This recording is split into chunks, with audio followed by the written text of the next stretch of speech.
नमस्कार दोस्तों।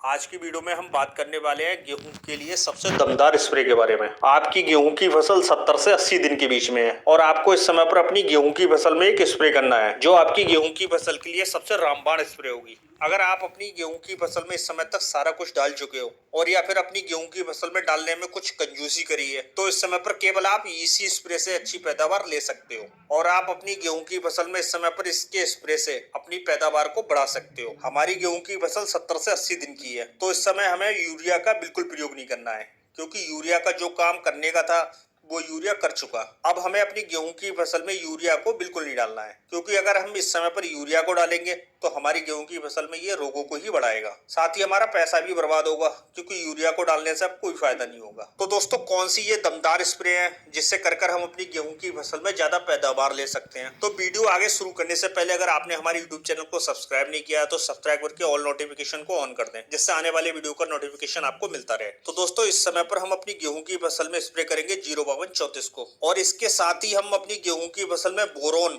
और एक फंगीसाइड का प्रयोग करेंगे और इन तीनों चीजों का कॉम्बिनेशन हमारी गेहूं की फसल की पैदावार को बढ़ाने वाला है। तो दोस्तों पहले हम बात करते हैं 05234 की। हमारी गेहूं की फसल के लिए 05234 इस समय पर वरदान साबित होगा। अगर आपने अपनी गेहूं की फसल में बहुत ज्यादा लागत नहीं दी है तो केवल आप 05234 का ही स्प्रे करें और केवल 05234 के ही स्प्रे से आपको अच्छी पैदावार देखने को मिलेगी। तो दोस्तों पहले बात करते हैं यहाँ पर 05234 की, जिसमें 0% नाइट्रोजन और 52% फास्फोरस होता है और साथ ही 34% पोटास होता है। तो पहले बात करते हैं यहाँ पर फास्फोरस की। देखो फास्फोरस की हमारी गेहूं की फसल में दो समय पर सबसे ज्यादा जरूरत पड़ती है।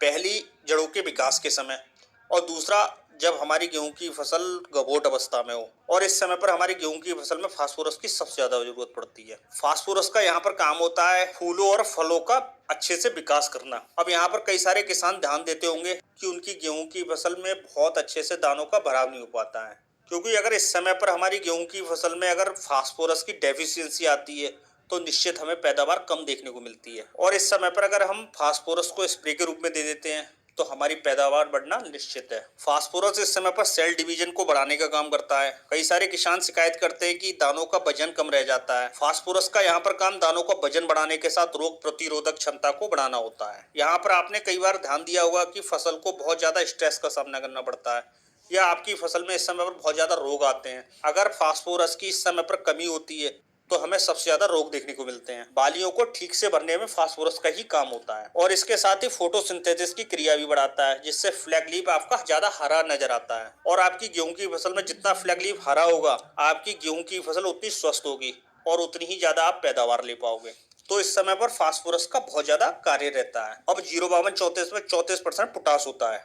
अब पोटास का यहाँ पर काम होता है आपकी गेहूं की फसल में प्रकाश संश्लेषण की क्रिया को तेज करना और जितनी प्रकाश संश्लेषण की क्रिया इस समय पर तेज होगी उतनी ही ज्यादा मात्रा में पौधे न्यूट्रिशन को ट्रांसपोर्ट कर पाते हैं। गेहूं की फसल में ये समय होता है बालियों के निकलने का और इस समय पर सबसे ज्यादा भोजन की जरूरत पड़ती है पौधों को और इसके अलावा गेहूं की फसल में वजन और दानों की क्वालिटी को बढ़ाने का काम ही पोटास का होता है। अच्छा इसके अलावा एक चीज और बहुत इंपॉर्टेंट होती है क्योंकि इस समय पर बहुत ज्यादा ठंड पड़ती है और इस समय पर पोटास का काम ठंड से पौधों को बचाना होता है जो कि काफी इंपोर्टेंट काम होता है। अच्छा ये तो हो गए 05234 के काम। इसके अलावा आपकी गेहूं की फसल में इस समय पर एक चीज की और ज्यादा जरूरत पड़ती है। यहाँ पर दूसरी चीज है बोरोन। बोरोन का काम होता है पॉलिनेशन की क्रिया को तेज करना और अच्छा करना। जितनी ज्यादा पॉलिनेशन की क्रिया अच्छी होगी आपकी गेहूं की फसल की बालियों के दाने अच्छे से भरे होंगे और आपने कई बार यहाँ पर ऑब्जर्व किया होगा आपकी गेहूं की फसल की बालियों के दाने अच्छे से भर नहीं पाते हैं तो ये चीज बोरान की कमी से ही होती है।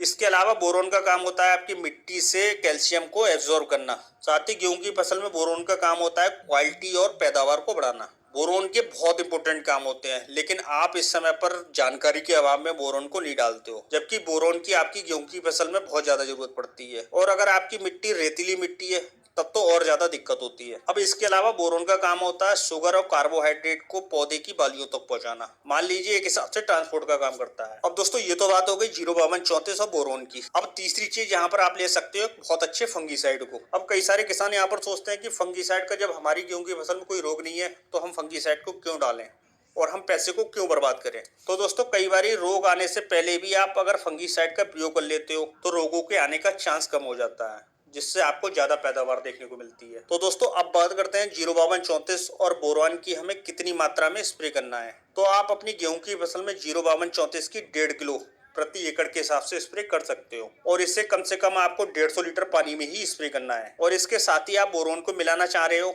तो यहाँ पर बोरोन की 100 ग्राम मात्रा ले सकते हो, जिससे आप 150 लीटर पानी में स्प्रे कर सकते हो। और आप स्प्रे से पहले ध्यान रखिए, जिस दिन आप स्प्रे करने जा रहे हो तो उस दिन मौसम साफ हो और ओस छूटने के बाद ही आप स्प्रे करें, जिससे आपको बहुत अच्छे परिणाम देखने को मिलेंगे। तो दोस्तों ये तो था आज की वीडियो में 05234 और बोरोन के बारे में A to Z जानकारी।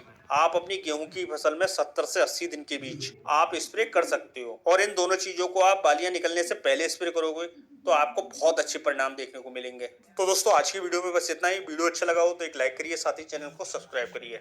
जय किसान।